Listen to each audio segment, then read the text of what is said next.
Welcome back into HQ Spotlight. So it's taken a minute for Sam Darnold. It is hard to believe that he is just, yes, as you see here, only 27 years old because he's been in the league for 6 seasons now. He's on his 4th team. However, keep in mind, same age as Joe Burrow, 2 years younger than Baker Mayfield, 4 years younger than Dak Prescott. But Sam Darnold has gone from seeing ghost to potentially seeing greatness. The Vikings off to a 3-0 start. There go my papers.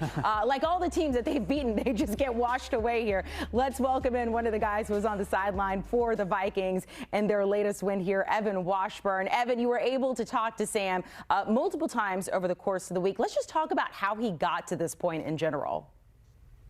Yeah, and first of all, he's 13 years younger than I am. So I don't know if that helps the graphic or anything, but he still feels like a very young man. And look, he's lived a lot of life, though. He's older than me in some ways based off of what his career has been like up to this point. But specific to getting to Minnesota, where he may have really changed the trajectory of his career, it goes back to when Kevin O'Connell was just getting out of playing in the NFL, and he was working as a counselor at the Elite 11 camp. It's that high school camp where all the top prospects go. And Sam Darnold was just 17 years old. And O'Connell saw something in him then, kind of kept his eye on him, specifically remembers when he was in Washington as part of their offensive staff evaluating Darnold coming out of USC and watching a Cotton Bowl game against USC where Darnold was just getting beat up constantly. But he kept being struck by his toughness, his ability to play through all of that. And then really it comes down to what happened last year for Sam Darnold in San Francisco. After all the trials and tribulations in New York and in Carolina, he got to go to quarterback school, Amanda, with the 49ers. And obviously, Kyle Shanahan gets a lot of credit for good reason for what he's done with that program and that offense. But Sam Darnold told us it was about Brock Purdy and learning how to study. And I think we can all relate to this. Some of us better than others when it comes to not really knowing how to study when you're in college and maybe it impacts your grades. And Sam was really open and honest with us about, look, he put the work in at all of his other stops, but it wasn't until he got to San Francisco until he really learned the grind of how to prepare and have complete command. And so he's taken that to Minnesota. But then there's Kevin O'Connell again back in the mix here. And he told us the free agency process was one where he knew they had targeted and wanted Sam Darnold to be part of this Minnesota team. But there were other suitors out there for Sam. So he called Sam up and really pushed hard in saying, we can make you this year's version of Baker Mayfield. And we all know what happened with Baker in Tampa. It was a prove-it deal. He had to beat out Kyle Trask, and now he's on a $100 million contract. Now, this situation's a little different, because they did tell Sam they were going to draft a quarterback, and they did in J.J. McCarthy, and he is probably the future in Minnesota. But the setup was you can come here and prove to the league that you still have plenty to give, and maybe that'll end up being a big-time contract at the end of this year.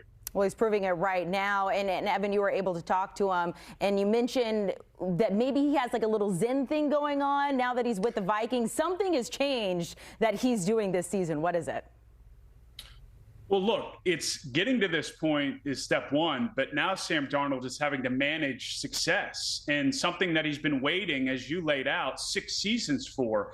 And that's a lot. And one of the things that I appreciate about Sam Darnold, and going back to his rookie days, he's always very self-aware. And he told us this weekend that each week he's spending time with a performance coach, Dr. Justin Anderson.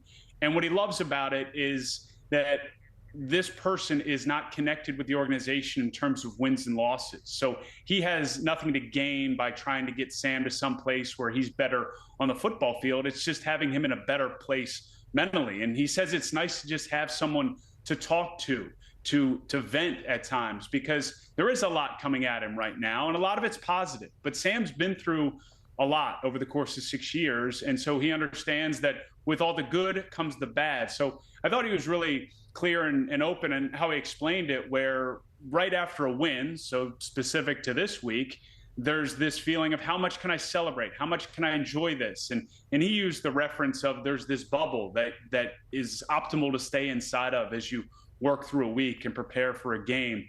And you can drift outside that bubble, but then it's about bringing yourself back in. So I took a lot from that conversation, because it speaks to not just what Sam's doing on the field, where he's playing some of the best football, not just of his career, but in the league right now. Statistically, he's a top 5 quarterback. But he clearly recognizes that he can't allow it to become too big. And I think that's got him in this place right now where he's not just locked in on the field, but he's locked in off. Evan, we appreciate great insight there into Sam Darnold, what is behind the success, hopefully sustainable for the rest of the season. Have a good call coming up this week, Evan. I know you're with the Jets hosting the Broncos. And this is the whole slate here for our announcers this week, and some really good games. Our Trent Green is going to be seeing Sam Darnold again against the Packers, whether that's Jordan Love, whether that's Malik Willis. We're not sure yet, but Trent's going to be on the call with Kevin Harlan and Melanie Collins.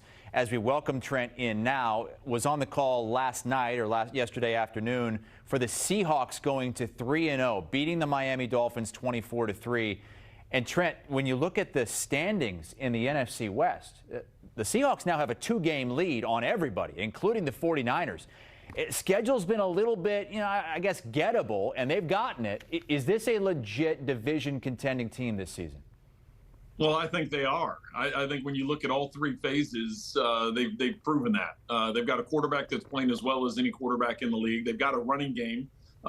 They've got a defense with Mike McDonald taking over and what he's been able to do on that side of the ball, the pressure they're getting, the way, they gave up a lot of yards on the ground against New England in week 2, and they fixed that this past week against Miami. And so they've got a great secondary. So this team does have all the tools, and they really, when you look at the way the NFC West is kind of shaped up here the first few weeks, it's Seattle's right now, and that's going to be an intimidating place to play, as everybody knows, going up there with the crowd noise, the 12-man. Miami had a ton of trouble with the crowd noise up there, not necessarily at the line of scrimmage, but getting plays in and out of the huddle. And when you're dealing with a second-string quarterback and a third-string quarterback, that causes issues getting those things done. So, yes, Seattle's definitely put themselves in a nice position. From Geno Smith to Sam Darnold to Justin Fields, Malik Willis, you have all of these quarterbacks who were somewhat cast-offs from their original teams that drafted them, having success elsewhere. And that includes in Carolina, where we had maybe the most surprising result of the whole season yesterday with Andy Dalton stepping in for Bryce Young and leading the Panthers to a blowout victory in Vegas against the Raiders. How do you explain that? It's hard to explain. The Raiders, I think, with Antonio Pierce, they had a good vibe about them. Carolina did not. But Andy Dalton went in there and completed 68% of his passes and over 300 yards, was efficient with the football. And then he had the running game to lean on. You have to remember 100 yards rushing. Bryce Young, in his 18 starts in the NFL, only one time has he had a 100-yard rusher. And that was the game last year against Tampa Bay where they lost by 3. But having that balance is an important part of it. And Andy Dalton, being the veteran that he is at 37 years old and his 14th year in the league, he knows that balance and what it is that needs to get done. And he protected the football, didn't turn it over, took advantage of what the Raiders were giving him, and, showed the leadership that we all kind of expected from Andy Dalton. Trent Green with us here on HQ Spot.